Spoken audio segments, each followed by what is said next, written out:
ನಿಮ್ಮ ಹಳೆ ಒಡವೆನ ಅಧಿಕ ಬೆಲೆಗೆ ಮಾರಬೇಕೆ? ಅಟಿಕಾಗೆ ಕಾಲ್ ಮಾಡಿ 8803000300. Attica gold company. ಆಮೇಲೆ ಪ್ರತಿ ಸಲ ನಾವ್ ಅದನ್ನೇ ಹೇಳುದು, ರೈತರನ್ನ ಎದುರಾಕೋಬೇಡಿ. ಅವ್ರಿಗೆ ಎಷ್ಟು ಸಮಾಧಾನ, ಶಾಂತಿ, ತಾಳ್ಮೆ ಇದೆಯೋ ಅಷ್ಟೇ ಅವರು ತಮ್ಮ ಭೂಮಿಗೋಸ್ಕರ ಏನ್ ಬೇಕಾದ್ರೂ ಮಾಡೋದಕ್ಕೆ ರೆಡಿ ಇದ್ದಾರೆ. ಇಂಥ ಘಟನೆಗಳು ಪದೇ ಪದೇ ಆಗಿದೆ. ಮಹದಾಯಿ ಹೋರಾಟದಲ್ಲಿ ಯಮನೂರು ರೈತರ ಮೇಲೆ ಇದೇ ರೀತಿ ದಾಳಿ ನಡೆಯಿತು. ಮಹದಾಯಿಗೋಸ್ಕರ ಹೆಣ್ಮಕ್ಳ ಮೇಲೆ ಕೂಡ ಗರ್ಭಿಣಿ ಅಂತ ನೋಡ್ಲಾರ್ದೆ, ವಯಸ್ಸಾದವರು ಅನ್ನೋದನ್ನ ನೋಡ್ಲಾರ್ದೆ ಯಮನೂರು ರೈತರ ಮೇಲೆ ಇದೇ ರೀತಿಯಾದಂತ ದಾಳಿ ನಡೆಯಿತು. ಮೊನ್ನೆ ಆ ಕೇಸ್ಗಳು ಖುಲಾಸೆ ಆದ್ವಾ ಏನ್ ಕಥೆನೋ ಗೊತ್ತಿಲ್ಲ. ಸೊ ಈ ರೀತಿ ಯಾವುದೇ ಒಂದು ಪ್ರಾಜೆಕ್ಟ್ಗೆ ಸಂಬಂಧಪಟ್ಟಂತೆ ನೀವು ಭೂಮಿಯನ್ನ ವಶಪಡಿಸಿಕೊಳ್ತೀರಿ ಅನ್ನೋದಾದ್ರೆ ಅದಕ್ಕೂ ಕೂಡ ಕಾನೂನುಗಳಿವೆ. ಸೊ ಆ ಕಾನೂನುಗಳನ್ನ ಪಾಲನೆ ಮಾಡಬೇಕು. ಆಮೇಲೆ ಯಾವುದನ್ನು ಕೂಡ ನೀವು ಒತ್ತಾಯದಿಂದ ಬಲವಂತದಿಂದ ತಗೊಳಕ್ ಸಾಧ್ಯನೇ ಇಲ್ಲ. ಸೊ ನೀವು ಒತ್ತಾಯ ಮತ್ತು ಬಲವಂತದ ಪ್ರಯೋಗವನ್ನು ಯಾವಾಗ ಮಾಡ್ತೀರೋ ಅವಾಗ ಅವ್ರು ತಿರುಗಿ ಬಿದ್ದೇ ಬೀಳ್ತಾರೆ. ಅದಕ್ಕೆ ಇತಿಹಾಸದಲ್ಲಿ ಸಾಕಷ್ಟು ಘಟನೆಗಳು ಇದಕ್ಕೆ ಕಾರಣ ಆಗಿದೆ, ನಾವು ಅದನ್ನ ನೋಡಿದ್ದೀವಿ. ಇದಕ್ಕೆ ಒಂದು ಒಳ್ಳೆ ಉದಾಹರಣೆ ಏನು ಅಂತಂದ್ರೆ, ಈಗ ನಮ್ಗೆಲ್ಲ ಭೂಸ್ವಾಧೀನ ಒಂದು ಕಾಯ್ದೆ ಏನು ರಚನೆ ಆಯ್ತು 2013ರಲ್ಲಿ. ಭೂಸ್ವಾಧೀನ ಹೆಂಗ್ ಮಾಡ್ಬೇಕು, ಭೂಸ್ವಾಧೀನದಲ್ಲಿ ನ್ಯಾಯೋಚಿತ ಪರಿಹಾರ ಹೇಗ್ ಕೊಡ್ಬೇಕು, ಪಾರದರ್ಶಿಕೆ ಹೇಗಿರ್ಬೇಕು, ರೈತರ ಹಕ್ಕುಗಳನ್ನ ಹೇಗ್ ಕಾಪಾಡ್ಬೇಕು ಅಂತ ಏನು 2013ರಲ್ಲಿ ಒಂದು LARR ಆಕ್ಟ್ ಅಂತ ಬಂತು. ಅದಕ್ಕೆ ಕಾರಣ ಕೂಡ ಇದೇ ರೀತಿಯಾದಂತಹ ಒಂದು ಒತ್ತಾಯದ ಬಲವಂತದ ಭೂಮಿಯ ಸ್ವಾಧೀನ ಮಾಡಿಕೊಳ್ಳುವ, ವಶಪಡಿಸಿಕೊಳ್ಳುವ ಒಂದು ಪ್ರಕ್ರಿಯೆ. ನಿಮ್ಗೆ ಗೊತ್ತಿರಬಹುದು ನಂದಿಗ್ರಾಮ ಮತ್ತು ಸಿಂಗೂರು ಘಟನೆ.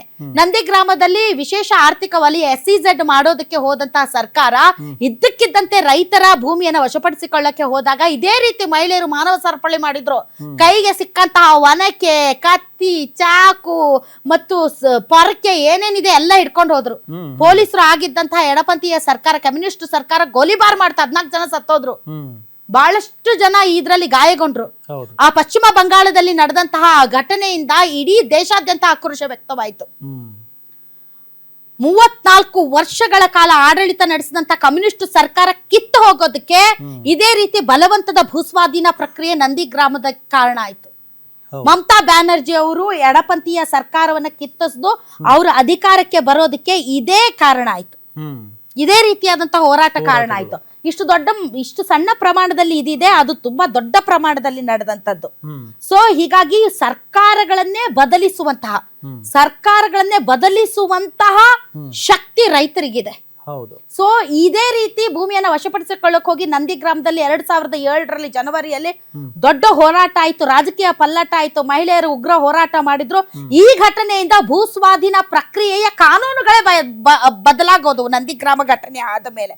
ಸೊ ಮಮತಾ ಬ್ಯಾನರ್ಜಿ ಅವರು ಈಗಿಲ್ಲ, ಅವ್ರ ಸರ್ಕಾರ ಇಲ್ಲ, ಈಗ ಬಿಜೆಪಿ ಸರ್ಕಾರ ಬಂದಿದೆ. ಆಗ ಮಮತಾ ಬ್ಯಾನರ್ಜಿ ಅವರು ಮಾಟಿ ಮತ್ತು ಮಾನುಷ್, ತಾಯಿ, ಮಣ್ಣು ಮತ್ತು ಮನುಷ್ಯ ಅನ್ನುವಂತಹ ಘೋಷಣೆಯೊಂದಿಗೆ ಅಧಿಕಾರಕ್ಕೆ ಬಂದ್ರು. ಸೊ ಹಾಗಾಗಿ ರೈತರ ವಿಚಾರದಲ್ಲಿ ತುಂಬಾ ಸೂಕ್ಷ್ಮವಾಗಿ ಗೊತ್ತು. ಅವ್ರು ಯಾರಾದ್ರೂ ಸರ್ವೆ ಅಧಿಕಾರಿಗಳು ಬಂದ್ರೆ ರೈತರಲ್ಲಿ ರೊಚ್ಚಿಗೆ ಹೇಳ್ತಾರೆ ಅನ್ನೋದು ಮೊದಲೇ ಗೊತ್ತಿತ್ತು. ಅದಕ್ಕೆ ನೀವು ಪೊಲೀಸ್ ಡಿಪಾರ್ಟ್ಮೆಂಟ್ ನ ಸಿದ್ಧತೆಯೊಂದಿಗೆ ಅದು ಬಂದ್ರಿ. ಸೊ ಸಲೀಸಾಗಿ ಆಗುವಂತಹ ವಿಚಾರವನ್ನ ನೀವು ಒಂದು ಬಾಲಕೃಷ್ಣ ಅವರು ಮೀಟಿಂಗ್ ಇಟ್ರ, ಹೌದಾ, ಮೊನ್ನೆ ಎಲ್ಲರೂ ಬನ್ನಿ ಅಂತ. ಈ ರೈತರು ಹೋಗ್ಬಿಟ್ಟು ನೋಡಿ ಸರ್ ನಾವು ಕೊಡೋದಿಲ್ಲ, ನೀವು ಹೇಗೆ ಅವರಿಗೆ ದುಡ್ಡು ಮತ್ತು ಯಾವ ರೀತಿ ಕೊಡ್ತಾ ಇರೋರಿಗೆ ನೀವು ಪರಿಹಾರ ಕೊಡ್ತಾ ಇದ್ದೀರಾ ಅದೇ ರೀತಿ ಕೊಡದೇ ಇರೋರಿಗೆ ನೀವು ಬರ್ದು ಕೊಟ್ಬಿಡ್ರಿ ರಿಟರ್ನ್ ಅಲ್ಲಿ, ನಾವು ತಗೊಳಲ್ಲ ನಿಮ್ ಭೂಮಿಯನ್ನ, ನೀವು ವಶಪಡಿಸಿಕೊಳ್ಳಲ್ಲ ಅಂತ.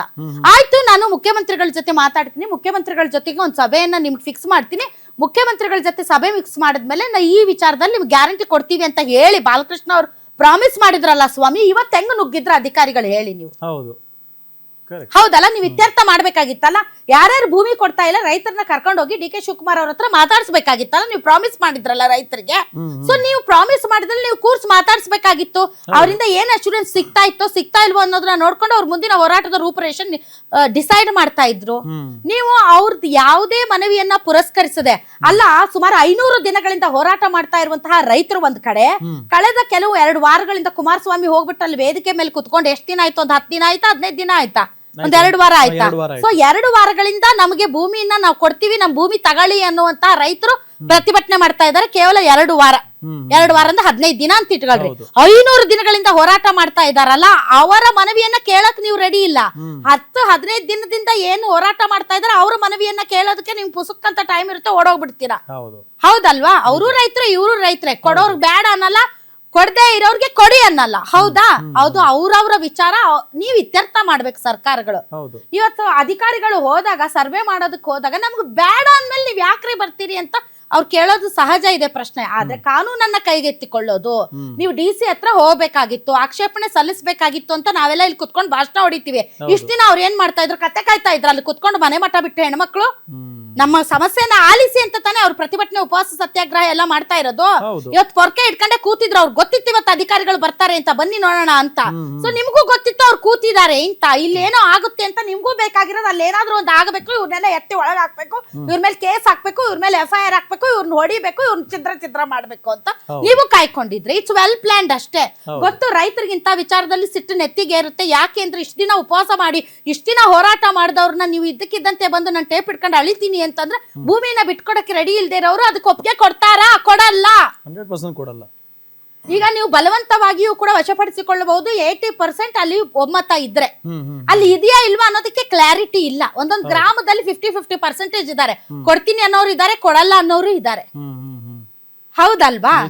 ಸೊ ಅವ್ರನ್ನ ನೀವು ಒಂದ್ ಕಡೆ ಕುಮಾರಸ್ವಾಮಿ ಅವ್ರಿಗೆ ಕರ್ದಿದ್ವಲ್ಲ ನಾವು, ರೈತರು ಕರ್ದಿದ್ವಲ್ಲ ನೀವು, ವಿಧಾನಸೌಧದಲ್ಲಿ ಒಂದ್ 5 ಜನ ರೈತರು ಕರ್ಕೊಂಡ್ ಬಂದ್ರೆ ಒಬ್ಬೊಬ್ರದ್ದು ಒಂದೊಂದು ಸ್ಟೋರಿ ಇದೆ ಅಲ್ಲಿ. ಹೌದು, ಎವ್ರಿಬಡಿ ಇಸ್ ಇಂಡಿವಿಜುವಲ್ ಅಲ್ಲಿ. ನೀವು ಒಬ್ರಿಗೆ ನೀವು ಕೊಟ್ಟು ನಿನಗೂ ಅದೇ ಅಪ್ಲೈ ಆಗುತ್ತಂದ್ರೆ ಆಗಲ್ಲ. ಒಬ್ಬ ಯುವಕ ಇರ್ತಾನೆ, ಆತನಿಗೆ ಬಿಸ್ನೆಸ್ ಮಾಡುವಂತ ಮೈಂಡ್ ಸೆಟ್ ಇರುತ್ತೆ, ಆತನಿಗೆ ನೀವು ಕೊಡುವಂತ ಪರಿಹಾರದಲ್ಲಿ ಒಳ್ಳೆ ಬಿಸ್ನೆಸ್ ಮಾಡುವಂತ ಕಲೆ ಇರುತ್ತೆ. ಕೆಲವ್ರು ಗೊತ್ತೇ ಇರಲ್ಲ, ಹಾಲ್ ಮಾರ್ಕೊಂಡು ಜೀವನ ಮಾಡ್ತಿರ್ತಾರೆ. ಹಸು ಕೊಟ್ಕೊಳಕ್ ಒಂದ್ ಎಕರೆ ಅಥವಾ ಅರ್ಧ ಎಕರೆ ಜಮೀನ್ ಇರುತ್ತೆ. ಅವರು ತಮ್ಮ ಫ್ಯೂಚರ್ ಬಗ್ಗೆ ಯೋಚನೆ ಮಾಡ್ಬೇಕಾಗುತ್ತೆ. ಸೊ ಒಬ್ಬೊಬ್ರದ್ದು ಒಂದೊಂದು ಕತೆ, ಇಂಡಿವಿಜುವಲ್ ಕತೆಗಳಿವು. ನೀವು 5 ಜನ ರೈತರಲ್ಲಿ ನೀವು 5,000 ರೈತರ ಬದುಕನ್ನ ಕಟ್ಕೊಡ್ತಾರೆ 5 ಜನ ಅಂತಂದ್ರೆ ಅದು ಸಾಧ್ಯ ಇಲ್ಲ. ಹೌದು, ಹೌದಲ್ವಾ? ಸೊ ಹಾಗಂತ ಇವತ್ತು ಏನು ಅಧಿಕಾರಿಗಳ ಮೇಲೆ ಮಾಡಿರುವಂತಹ ಈ ಒಂದು ಕ್ರಮ ಏನಿದೆ ಅದನ್ನ ಇಲ್ಲಿ ಸಮರ್ಥಿಸ್ಕೊಳ್ಳಕ್ ಕೂತಿಲ್ಲ. ಕುಮಾರಸ್ವಾಮಿ ಅವರು ಹೇಳ್ತಾ ಇರೋದು ಕರೆಕ್ಟ್ ಆಗಿದೆ. ಯಾಕೆ ಅಂತಂದ್ರೆ ನೀವು ಕಾನೂನನ್ನ ಕೈಗೆತ್ತಿಕೊಳ್ಳುವಂತಹ ಯಾವುದೇ ಒಂದು ಪ್ರಚೋದನೆಗೆ ಈಡಾಗಬೇಡಿ, ಒಳಗಾಗಬೇಡಿ. ಇಲ್ಲ ಅಲ್ದಿದ್ರು ಕೂಡ ಕೋರ್ಟ್ಗಳಿವೆ, ನ್ಯಾಯಾಲಯಗಳಿಗೂ ಕೂಡ ನಮ್ಮ ಆಕ್ಷೇಪಣೆಯನ್ನ ಸಲ್ಲಿಸಬಹುದು. ಸೊ ನ್ಯಾಯಾಲಯದ ಅಂಗಳದ ಒಳಗಡೆನೂ ಕೂಡ ನಿಮ್ಗೆ ನ್ಯಾಯವನ್ನ ನಾವು ಕೊಡಿಸಬಹುದು. ಹಾಗಾಗಿ ನೀವು ಇದು ಮಾಡ್ಬೇಡಿ, ಕಾನೂನನ್ನ ಕೈಗೆತ್ತಿಕೊಳ್ಬೇಡಿ ಅಂತ. ಸೊ ಹೀಗಾಗಿ ಇವತ್ತು ನಡೆದಿರೋದು ಇದು ನಡಿಬಾರ್ದಾಗಿತ್ತು, ಈಗ ನಡೆಯುತ್ತೆ ಅಂತ ಎಲ್ಲರಿಗೂ ಗೊತ್ತಿತ್ತು. ಈಗ ನಡಿಬೇಕು ಅಂತಾನೆ ಮಾಡಿದ್ದೀರಾ ನೀವು ಅಂತ ನಾನ್ ಯಾಕೆ ಹೇಳ್ಬಾರ್ದು ಹೇಳಿ? ಹೌದು, ಹೌದು, ಸೂಕ್ಷ್ಮ ಅಲ್ವಾ? ಸೂಕ್ಷ್ಮ ಆಗಿದೆ ಇಲ್ಲಿ ಪರಿಸ್ಥಿತಿ. ತುಂಬಾ ರೈತರು ಸಿಟ್ಟಾಗಿದ್ದಾರೆ. ಆಮೇಲೆ ಇಲ್ಲಿರೋರು ಒಂದ್ ಸ್ವಲ್ಪ, ಹೊರಗಡೆ ಅವ್ರು ಒಂದ್ ಸ್ವಲ್ಪ ಅಂತ ಹೇಳ್ತಾ ಇದ್ದಾರೆ. ಬಟ್ ಡೆಫಿನೆಟ್ಲಿ ಬೆಟರ್ ಇವ್ರಿಗೆ ಇದೇ ಬೇಕಾಗಿತ್ತು ಅಂತ ಅನ್ಸುತ್ತೆ. ಬೆಟರ್ ಆಗಿ ಹ್ಯಾಂಡಲ್ ಮಾಡಬೇಕು, ಆ ತರ ಎಲ್ಲ ಏನ್ ಇಲ್ಲ ಅಂತ ಅನ್ಸತ್ತಪ್ಪ ನನ್ಗನ್ಸಿದ ಮಟ್ಟಿಗೆ.